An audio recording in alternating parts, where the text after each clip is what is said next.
오늘 하나님 말씀은 출애굽기 3장입니다. 오늘 말씀은 크게 세 단락으로 나눌 수가 있습니다. 먼저 13절부터 15절은 하나님이 자기를 소개하는 내용이고요. 그리고 16절부터 18절까지는 하나님의 메시지인데, 모세에게 너는 가서 내 백성 이스라엘 백성을 이끌고 이집트에서 나오라는 내용입니다. 그리고 19절부터 22절은 그 나올 때 이스라엘이 승전국이 되어서 나온다는 내용입니다. 먼저 13절부터 15절을 보시면요, 제가 13절만 읽도록 하겠습니다. 모세가 하나님께 아뢰되 내가 이스라엘 자손에게 가서 이르기를 너희 조상의 하나님이 나를 너희에게 보내셨다 하면 그들이 내게 묻기를 그의 이름이 무엇이냐 하리니 내가 무엇이라고 그들에게 말하리까. 모세는 이스라엘 백성이 자신을 그들에게 보낸 하나님의 이름을 묻는다면 어떻게 답변해야 할지 지금 하나님께 묻고 있습니다. 이 하나님께서 자신의 정체와 그 속성에 대한 그 새로운 지식을 모세에게 지금 계시하십니다. 그것은 하나님은 스스로 있는 자, 즉 어떠한 신들과도 다르게 그 자존하는 존재로서 계시하고 계십니다. 이로써 역사의 전환점을 앞두고 이스라엘 백성은 유일한 존재로서의 하나님에 대한 그 새로운 그 신에 대한 지식을 얻게 될 것입니다. 그리고 장차 발생할 이적과 기사의 체험을 통해서 하나님이 어떤 분인지 더욱 깊이 알게 될 것입니다. 하나님께서는 자신을 스스로 존재하는 자로서 알리신 후에 앞서 6절에서 밝히신 자신의 신분을 반복해서 알려주십니다. 너는 너희 조상의 하나님 여호와 곧 아브라함의 하나님, 이삭의 하나님, 야곱의 하나님이 너를 보냈다 하라고 모세에게 말씀을 하십니다. 이것은 하나님과 이스라엘 조상들과의 그 친밀한 개인적 관계를 나타내는 표현이자 언약의 하나님을 나타내는 표현입니다. 하나님께서는 이는 내 영원한 이름이요 대대로 기억할 나의 칭호라고 말씀을 하십니다. 말하자면 나는 너희 조상들의 하나님이신 여호와입니다. 그리고 그분은 곧 아브라함과 이삭과 야곱의 하나님이십니다. 이 단락에서 하나님은 놀랍게도 자신의 이름을 명사형이 아니라 지금 동사형, 스스로 있는 자라고 소개를 하십니다. 이는 하나님께서 정적인 존재가 아니라 활동하고 관계하시는 분임을 보여줍니다. 스스로 있는 자, 하나님은 항상 현재이시며 모든 것을 창조하시고 그리고 그것을 하나님의 의도대로 유지하고 다스리시는 역사의 주인이며 창조자이십니다. 우리가 믿고 의지하는 하나님이 우리를 위협하는 세상보다 더 크신 분임을 우리는 절대 잊어서는 안 될 것입니다. 계속해서 16절 보도록 하겠습니다. 너는 가서 이스라엘 장로들을 모으고 그들에게 이르기를 여호와 너희 조상의 하나님 곧 아브라함과 이삭과 야곱의 하나님이 내게 나타나 이르기를 내가 너희를 돌보아 너희가 애굽에서 당한 일을 확실히 보았노라. 하나님은 오래전부터 이스라엘 고난을 돌아보고 계셨습니다. 여기서 너희를 돌보아에서 이 돌보아가 히브리어 동사로 파카드라고 합니다. 이 파카드는 기본적으로 방문하다라는 뜻을 지니고 있는데요. 어떤 대상을 주의 깊게 관심을 갖고 직접 찾아가는 행동을 하는 것을 가리킵니다. 하나님께서는 그들이 이집트에서 당하고 있는 모든 일을 분명하게 보셨습니다. 그러나 이제 하나님께서 그들을 이집트로부터 구해내실 것입니다. 계속해서 17절, 18절인데요. 내가 말하였거니와 내가 너희를 애굽의 고난 중에서 인도하여 내어 적과 꿀이 흐르는 땅 곧 가나안 족속, 헷 족속, 아모리 족속, 브리스 족속, 히위 족속, 여부스 족속의 땅으로 올라가게 하리라 하셨다 하면 그들이 내 말을 들으리니 너는 그들의 장로들과 함께 애굽 왕에게 이르기를 히브리 사람의 하나님 여호와께서 우리에게 임하셨은즉 우리가 우리 하나님 여호와께 제사를 드리려 하오니 사흘길 중 광야로 가도록 허락하소서 하라.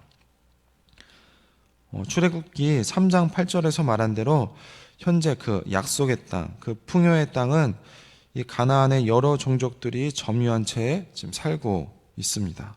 하지만 이제 그 땅이 하나님의 주권으로서 이 언약 백성 이스라엘에게 주어질 것입니다. 하나님께서 모세에게 그의 말을 받아 드리게 될 이 장로들과 함께 이집트 파라오를 찾아가 이집트를 떠날 구실을 만들어 그에게 전달하라고 지금 명령하고 계십니다. 하나님은 이 말씀에서 알 수 있는 하나님은 언약의 하나님입니다. 아브라함과 이삭과 야곱에게 하신 약속을 잊지 않고 계셨으며 여태 지켜오고 계셨습니다. 이제 다음 단계로 나아갈 시점일 뿐인 것입니다. 이 약속의 실현 가능성을 묻기 전에 그 약속을 하신 하나님의 역사하신 시간과 흔적을 우리가 살펴봐야 합니다. 하나님이 얼마나 신실하시며 능하시며 또 자기 백성을 사랑하신지 알게 될 것입니다. 우리는 우리의 가진 우리 믿음이 전적으로 우리에게 달려있지 않다는 것을 알고 있습니다. 우리를 믿음직하게 우리를 상대해 주신 하나님 때문에 우리가 믿는 것입니다. 계속해서 19절 20절입니다. 내가 아노니 강한 손으로 치기 전에 애굽 왕이 너희가 가도록 허락하지 아니하다가 내가 손을 들어 애굽 중에 여러 가지 이적으로 그 나라를 친 후에야 그가 너희를 보내리라. 하나님께서는 파라오의 마음이 완고하실 것을 미리 알고 계십니다. 파라오는 결코 그들을 호락호락 내보내지 않을 것입니다. 하나님께서 이집트의 온갖 이적들로 그들을 친 뒤에야 그들은 이스라엘 백성들을 보낼 것입니다.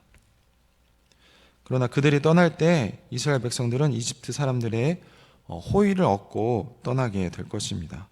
21절과 22절인데요. 내가 애굽 사람으로 이 백성에게 은혜를 입히게 할지라 너희가 나갈 때 빈손으로 가지 아니하리니 여인들은 모두 그 이웃 사람들과 및 자기 집에 거류하는 여인에게 은폐물과 금폐물과 의복을 구하여 너의 자녀를 꾸미라. 너희는 애굽 사람들의 물품을 취하리라. 이 이집트인들의 이런 호의적인 태도는 우리 상식적인 선에서 다소 이해하기 어렵습니다. 왜냐하면 그들은 이스라엘 민족으로 말미암아 10번의 재앙을 겪을 것이기 때문에 이런 이스라엘에 우호적으로 대하는 태도는 상상하기 어렵습니다. 21절에 나온 대로 하나님의 주권적인 개입으로 봐야 할 것 같습니다. 내가 애굽 사람으로 이 백성에게 은혜를 입히게 할지니. 결론적으로 이렇게 이해할 수 있을 것 같습니다. 여호와께서 그 이집트 파라오와의 전쟁에서 승리를 거두셨기 때문에 그들은 승전국의 자격을 지니게 됩니다. 따라서 승전국의 국민으로서 패전국 국민의 전리품을 취하는 것은 그때 당시에 정당한 권리 행사로 볼 수가 있습니다.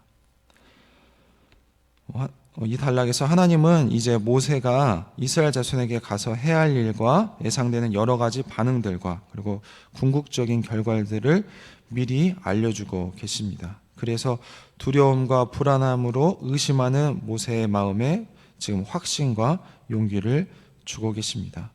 결국 애굽을 나갈 때에는 아브라함에게 주신 언약대로 이스라엘이 전리품을 취하든 혹은 노동의 대가를 일시불로 받듯이 은금 패물과 의복을 취하여 나갈 거라고 말씀하고 계십니다. 성도 여러분, 오늘 말씀을 통해서 하나님이 모세에게 소명을 주시면서 반드시 함께 하겠다고 약속하셨지만 모세는 안심하지 못하고 확신하지 못했습니다. 모세는 하나님의 정체에 대해 물을 이스라엘 백성들의 질문을 대신해서 하나님께 질문을 던졌습니다. 하나님은 스스로 있는 자라고 오늘 계시를 하셨습니다. 하나님의 하나님됨을 규정하는 어떤 외부 요인이나 세력은 없다고 말씀하신 것입니다. 하나님의 성품과 목적의 일관성 그리고 하나님의 신실함을 강조하는 이름입니다. 그런 하나님은 오늘 말씀을 통해서 언약의 하나님이라는 것을 알 수가 있습니다. 이런 신실하신 하나님은 400년 전 족장들과 맺은 언약을 잊지 않고 지금 기억하고 계십니다. 역사를 지키시는 하나님은 살아계신 하나님, 또한 사랑의 하나님, 또한 권능의 하나님이십니다. 하나님은 지금 히브리 노예들과 맺은 계약에 스스로 속박되어서 그 계약이 성취될 때까지 그 계약에 지금 묶여 있겠다고 말씀하신 것입니다. 오늘 하나님은 이 언약의 하나님으로서 언약이 성취될 때까지 이 언약의 당사자 이스라엘 백성들과 모세와 언제나 함께 하겠다고 말씀하셨습니다. 오늘 말씀을 통해서 하나님은 스스로 자존하시며 언약에 신실하시며 늘 함께 하시는 하나님이라는 것을 우리가 확인했습니다. 그런 하나님이 우리 하나님이 또한 되어주십니다. 이런 하나님과 늘 동행하며 살아가는 우리 모든 성도님들이 되시길 소망합니다. 우리 기도하도록 하겠습니다. 하나님 감사합니다. 오늘 말씀 통해서 하나님은 스스로 있는 자라고 계시하는 모습을 보았습니다. 또한 하나님께서는 언약에 신실하신 하나님이라고 확인을 했습니다. 400년 전 그들의 조상과 맺었던 언약을 기억하시고 지키시며 그것을 신실하게 지켜가시는 모습을 또한 봤습니다. 또한 이런 언약의 하나님께서 늘 그들과 함께 하겠다고 약속하셨습니다. 그런 하나님께서 우리 하나님이 되십니다.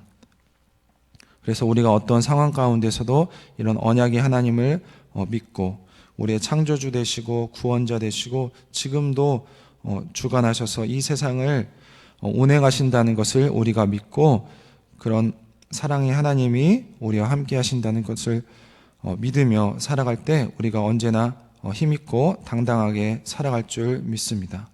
그런 하나님과 늘 동행하는 우리 성도님이 될 수 있도록 하나님 도와주시옵소서. 감사드리며 예수님 이름으로 기도했습니다. 아멘.